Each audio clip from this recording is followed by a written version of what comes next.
Like many of you, I'm in a place of quarantine at the present moment. And ironically, you're having isolation and time to yourself opens an opportunity for reflection in which you can stand outside of the bubble of society's collective anxiety about the virus. This is a time for some opportunities in your spiritual evolution.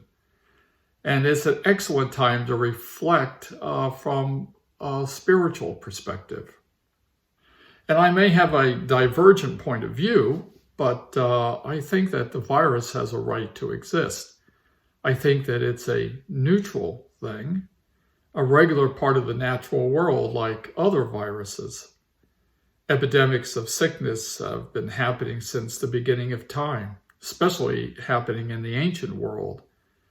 So if we had a working memory of our past lives, then all of this would seem very familiar to us.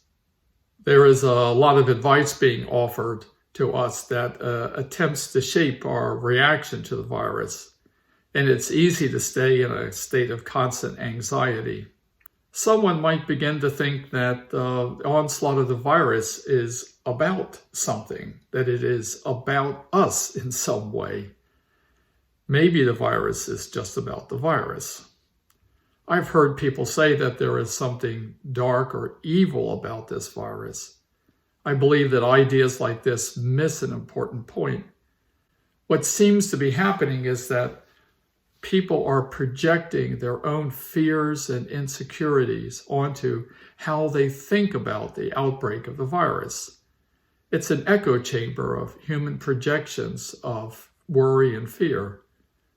The virus becomes a kind of mirror to ourselves. And maybe, too, it's a mirror for how our societies function as extensions of ourselves. But also, what does it teach us about ourselves? There is a magnetic pull to be part of the collective anxiety. But if you're able to step away from the collective reaction, you have the opportunity to discover a deep well of security within yourself. It is so important that we center within ourselves. It is important to focus on your spiritual state of being. But we also must let go of the web of collective anxiety and stay focused in ourselves.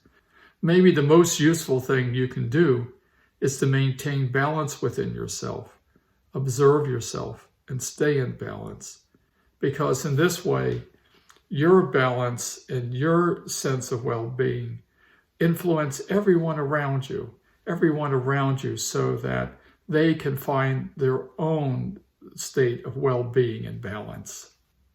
This offers us the opportunity to step away from the collective consciousness that limits us in our lives, to be able to stand outside of that collective consciousness and see its limiting influence for what it is, and then to empower ourselves as individuals to stand in our own light, in our own well-being. If the virus presents us with some collective benefit, it might be in rethinking what we're capable of. If our societies and governments' reactions to the virus demonstrates how much more adaptable and malleable we are, how things that we thought were fixed and unchangeable can be changed, then we can carry that learning into other aspects of our lives. Can we decide, for instance, that we're going to protect the environment? Can we decide that we're going to provide nourishing food to every human being on the earth?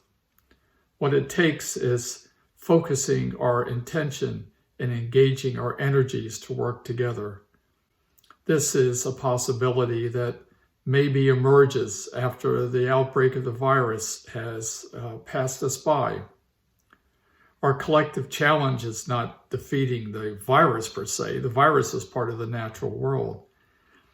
Our collective challenge is really defeating the lethargy, all the reluctance that we've had to really engage ourselves in helping to make a better world for everyone. And I hope that's what's ahead for us, with lots of light and love. So be it.